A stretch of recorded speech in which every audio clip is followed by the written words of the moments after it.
All right, guys, welcome back to Call Your DFS. Uh, I'm not going to do a recap for Monday's slate, the 4/17/2017 two-game slate. There's no need for a recap. I touched down in my previous video, the trend was to go with a Cleveland, Indiana stack. That would get you to the money. Um, in my lineup for the channel, and I lost money. I lost $1. I only played one lineup, and that lineup was for the channel because, like I stated before, I don't like two-game slates. I hate them with a passion. I don't like the fact that you have to go with the trend in order to place. I like I said before, I thrive in the big game slates, the 9, the 10, the 11 game slate. So I'm not gonna spend too much time on that. I also, if you look at the comment section of that video, you will see that I actually dished out a core four guys, and I think it was Conley, Mark Gasol, uh, Leonard, and LeBron. LeBron really is not really I guess a core. I mean, yeah, he is a core four, but that's somebody that should have been on your radar. I mean, throughout this whole playoff beginning. So going forward for tonight's slate, 4/18/2017. I'm not going to really set up a lineup. I'm going to give you a bit of information.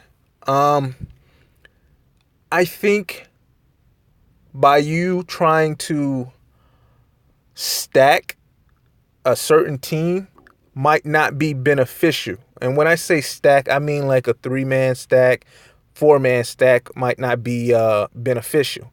However, if you were to piece it together and do a 2-game or 2-man stack, I think you will find more success with that. Like, for example, I have every bit of confidence that Isaiah Thomas is going to come out and ball.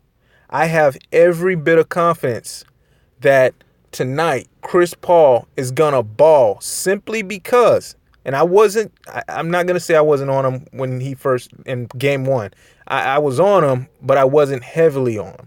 But I think Chris Paul will come out and ball simply because, one, Gobert is out. So what that means is you're going to have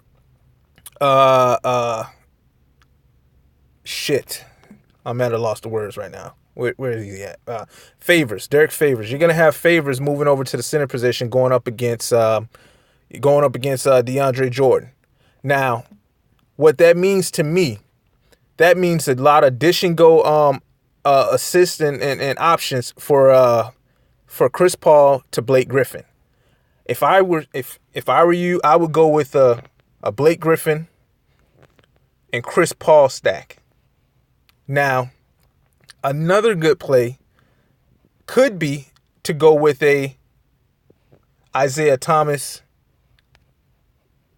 and Al Horford stack. Now, I'm gonna be honest with you. The number one guy you would want to put in your lineup, no matter how you construct it, will be Jimmy Butler. Boston does not have an answer for Butler.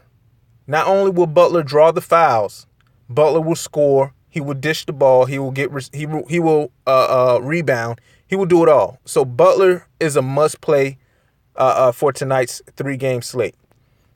Depending on how you choose to construct your lineup, me personally, I think the best way to go about it is to start with a 2-man stack. Now, I'm not even going to lie to you. I know in the beginning of the video I said a 3 or 4-man stack isn't really ideal, but Chicago, you can make it happen with Chicago. Despite what people may say about Dwayne Wade being on minute restrictions, no, you can make it happen with Chicago. And here's how. I do not see Rondo slowing down production. I mean, yeah, if Isaiah Thomas was not in, I think he probably would have, did 40 fantasy points. But, with Isaiah being in, that creates a little bit of difference maker for him. I don't see him going less than 30, but at the same time, I think with his price point, the 6600, 6.6K, you can't really beat it because his upside is there. Dwayne, don't be fooled about the minute restriction. I don't believe that. That's BS. Now, another popular stack that people are gonna want to go with because they think, hey, they're gonna come out and ball and they're gonna do their damn thing is the Toronto Kyle Lowry and DeRozan stack. I'm gonna be honest with you. I do not have any faith in Kyle Lowry. He has the upside. He can ball out. But like I said in game one with Milwaukee, I like Brogdon. Brogdon to me is the rookie of the year. He comes out and balls. Not only does he come out and ball, he has an all-around game. He'll drive on you. He distributes the ball. He rebounds. He plays defense. I'm not saying that Kyle Lowry cannot overcome him. I'm just saying I am not a fan favorite of Kyle Lowry right now. When it comes to having a heart or the heart of a champion, I don't see that in Lowry. I see it in DeRozan, but I don't see it in Lowry. Now, and I'm gonna be honest with you here, to go back to the whole Chicago stack, and I'm honest. I'm not the type of individual to try to get you to purchase lineups from me because I probably won't do or sell lineups to you. I might give you core 4 players. I might do that. But my videos aren't for you to look at my lineups and then make it your own and play it on FanDuel. Because I'm gonna tell you right now, my strategy, the method behind my madness when creating lineups, I do a three lineups. So what that means is I have a what if lineup. 9 times out of 10, I put my what if lineup on my channel. I have the most trending and obvious lineup. And then I'll have a constructed lineup. The constructed lineup basically is a combination of the first two, however, lean more towards the obvious choices.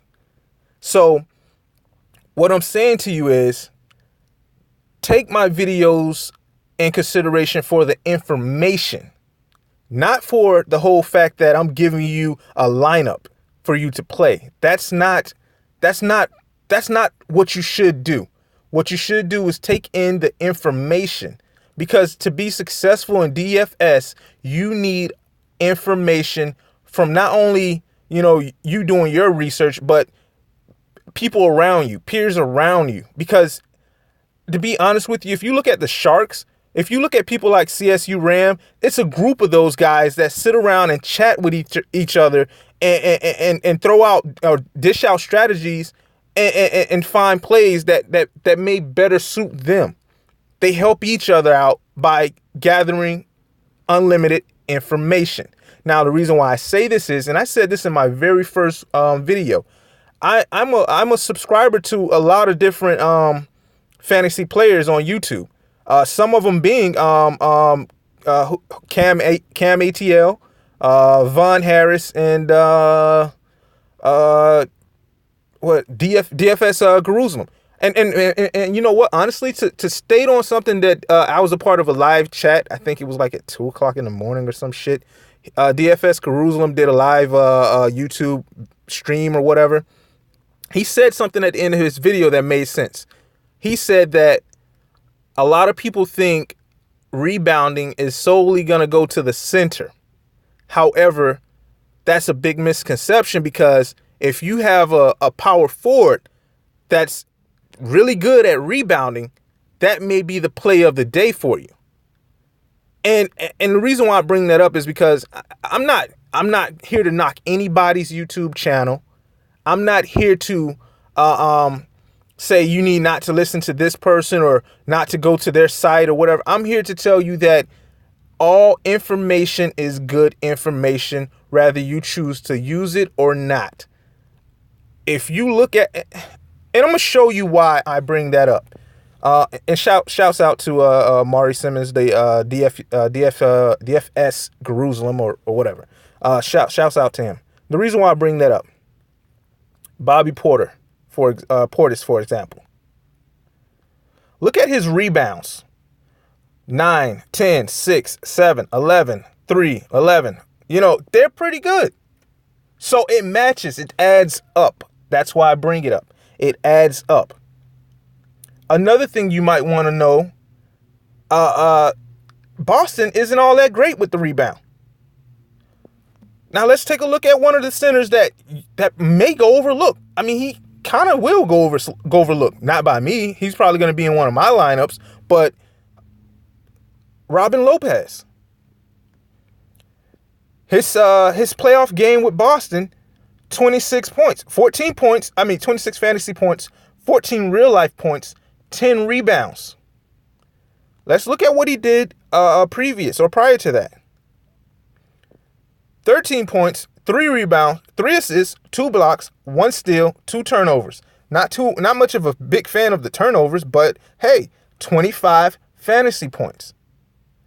It's just, to be a better DFS player, you need to consider all possible options, all strategies, take in all information, make it your own, put it together, do your research, and draw your lineups.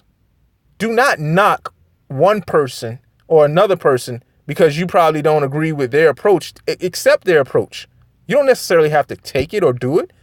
You know, I've ran across YouTubers that would say, hey, I'm gonna play or you should play people like Whitey or something like that. I might not agree with that, but he might have some kind of inside knowledge that Whitey might take over or play majority of the minutes at the center position or something. You know, it's just, you have to consider all aspects of the game in order to be successful. You can't be closed-minded. You can't be biased to the slate. And the reason why you can't be biased, and I say that because a lot of individuals probably watch basketball or whatever sport it is, they probably watching and they're a fan of certain teams or certain players, and they're going to always pick that team and always pick those players.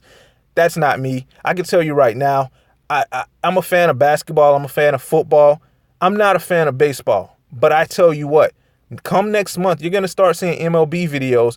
And the reason why I say next month is because I want all the data that I collect to actually filter through.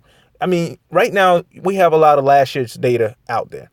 I want all the data that I collect to filter through. I want to be as accurate as possible. I want to be able to look at the whips. I want to be able to look at the batter versus pitcher, team projections. I want to be able to get that for you guys when constructing a lineup and kind of steer you guys in the right direction with the right information. So, you know, I guess the point of my video right now is to say one of two things. One, don't get fooled with you need to stack a certain team. Try doing a 2-man stack. That may be more beneficial for you. And two, consider all possible aspects of the game, all information. Do not be biased towards information. I mean, I'm not asking you or telling you that you need to go out and pay subscription fees to so somebody, you know, here and there. I'm just saying, you know, hey, look, listen to what they're saying. Take in their information. Make it your own, you know, and just move forward, you know, and construct your own lineup. That's how you're going to become a better DFS player. I think that's it. That's it. That's all I got to say. If you like what I did, if you like what I'm saying, oh, and again, let me put this up. You know, I think Paul stacked with Griffin is going to go out. I mean, it's going to go out and ball. I think Thomas stacked with Al Horford is going to go out and ball. So try some two player stacks instead of, you know, 3 or 4 player stacks. That may be more beneficial for you. That's all I got to say. If you like what I did, like, comment, subscribe, and I'm out.